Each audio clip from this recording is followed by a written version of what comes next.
it was a safety net. I was panicked. We knew the procedure we had to get through. The phone calls had been made, and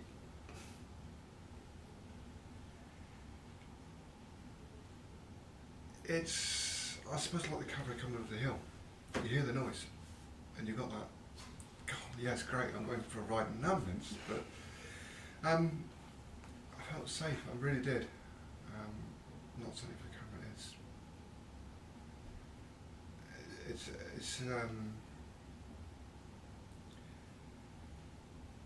it was a safety for me, and because at the back of my mind I was thinking about Nancy, I was thinking about the children upstairs, sleep, just to have people turn up, and more than a doctor.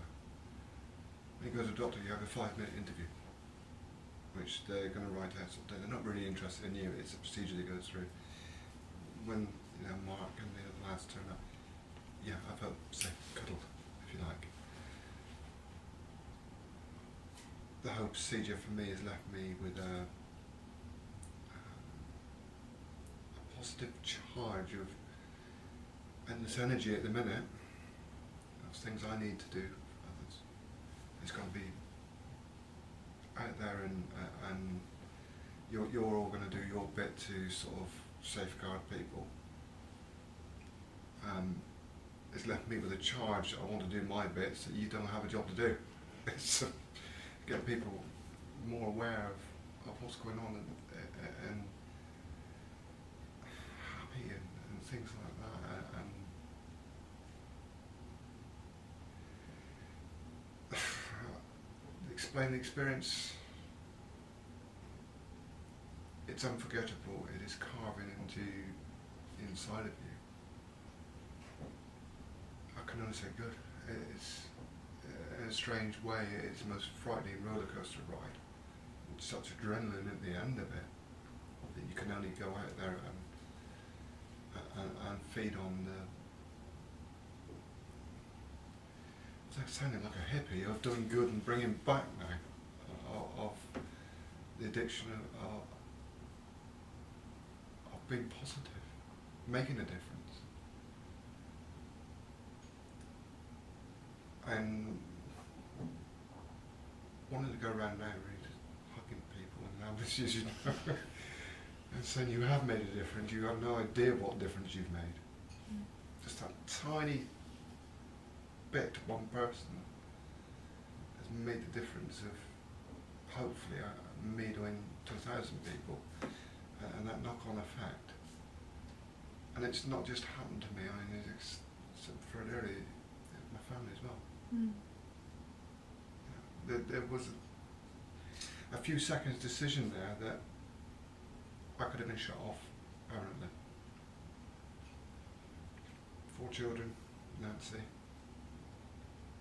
It's a different world, it's a different life afterwards. You can't, it's irreplaceable. You've shaped something that's supposed to happen now. And I said earlier about it being a taxi service to the hospital. That was the wrong thing to say.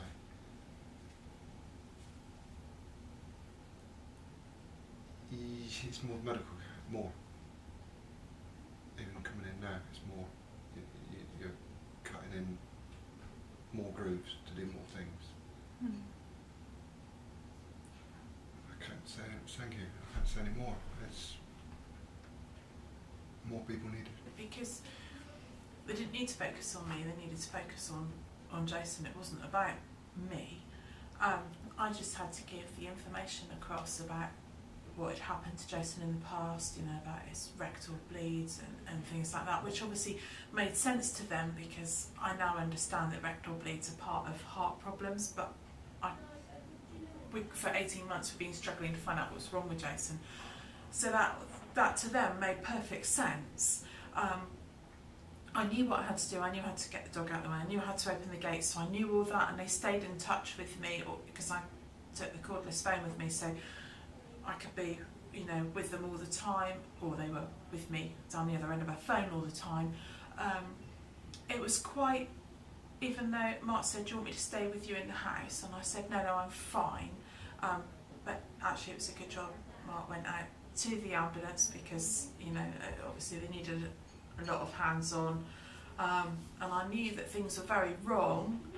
I stood by the Rayburn, putting more wood on it, thinking, oh, this is not going to be very good, because they've been out there a long time and they haven't shifted yet, and they should have shifted by now. Past experience told me that that's what would normally happen, and they seem to be there forever. And then all of a sudden, the little tiny girl came to the window and said, oh, you know, we've had to shock him. Well, I sort of knew that had happened in my mind because of the time, and I could hear a conversation, even though I couldn't work out what was being said. I knew something was detrimental, and I heard them saying, oh, we don't know whether we're going to airlift him to Bristol, or that was the only thing I could work out was whether we're going to airlift him to Bristol or whether we're going to take him to Musgrave. And I thought, oh, thank God it's not Yeovil. But I knew by not being Yeovil, it was pretty dire. And she asked me if I wanted to come, and I said, well, no, I can't. I've left 4 children in bed, and so forth. Mark volunteered to stay with me, which is, to most people, that would have been absolutely brilliant. To me, I was okay. I thought, no, he needs to go and deal with other people, even if it's just to go back to bed, to get up tomorrow morning and have to deal with someone else. I must admit, after they'd gone, I thought, I've got to go and shut a gate, come back in, and then it was going through my head, oh my God, what's going to happen? Am I going to be on my own? Is he going to make it? And then I forgot to check what the time was to see, because they said, oh, ring in about an hour and a half's time, I think it was. And I couldn't remember what time it was, so I just sort of guessed it. And then I rang the hospital, and the next thing, Jason's ringing me, which was a bit of a shock. So I thought they might have knocked him out, or because they do put some people under sedation. But I knew that they were doing the right thing. So I must admit, when Jason's voice was getting so faint towards the end, I was thinking, just get him out of here, because I've seen him go down this avenue before, but he's actually worse this time. Just get him out of here. But I knew that they had to do their research, and I knew that they had to have him fairly stable before they could leave the site or the property. So I knew most of what to go through, because I've been through it a few times before, not just with Jason but with other members of our family. So I couldn't fault them at all. The first responders are invaluable, really, because they're there quicker than anyone else. The ambulance can't be in 20 places at once. So, especially Mark's attitude, I don't know about the others, but his attitude and the way he conducts himself is brilliant, because he just keeps everything on an even keel. And even though he comes in with this, what I thought was quite a small bag, I thought, you ain't got a lot in there, mate. I don't know what you're going to do. But I didn't realise that the defib was so tiny. It's not what I imagined. So that is, I think they are so important. And also the other ones that go around on their own, I'm not quite sure what you said they were called, but they're so important when an ambulance can't necessarily just be there. I know they're dotted around the countryside, but it can't be everywhere at once. So that is so important. And that they've got a good rapport with one another as well. And I think on the same wavelength. I think that's very important, to get them paired up with the right people. There will be no last messages, there will be Constance.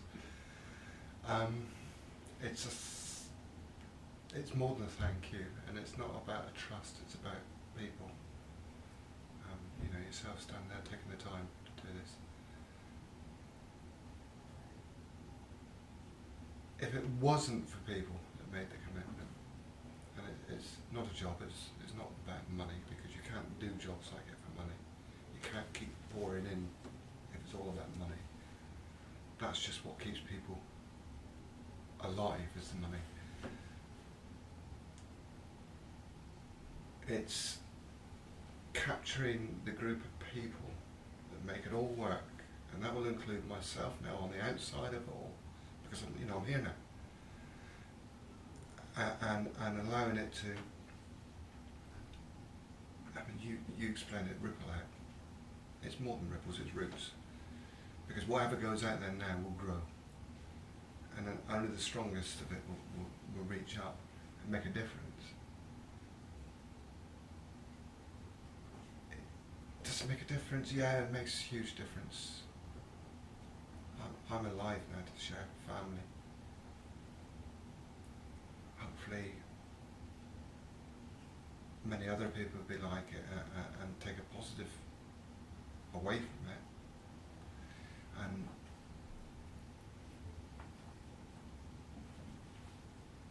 make it to the point that we don't need hospitals, really. That's the truth of it. And to the trust, yeah, make sort of the wise decision, invest in the people that, when you look at them, you see the spark behind their eyes, you see they're alive, they want to make that handshake, that hug, whatever it is, to contact with people, to make the difference. Because if you don't, then you're throwing money away. You've got to invest in the right people, in the right places, and the right knowledge. And yeah, invest in public opinion and things like that. Yeah, it's important. Because you're always going to get whinges in life. I've been a whinger. But people only whinge when they don't understand. Once they understand, we step back and realise, you know, they're not so clever. Mm.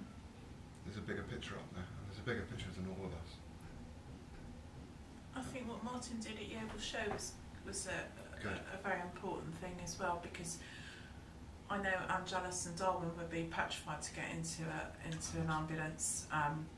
You know, it's the unknown, isn't it? You know, it's all right if it was something really horrendous, and they'd have no choice in it because they'd be strapped down and they'd be in that.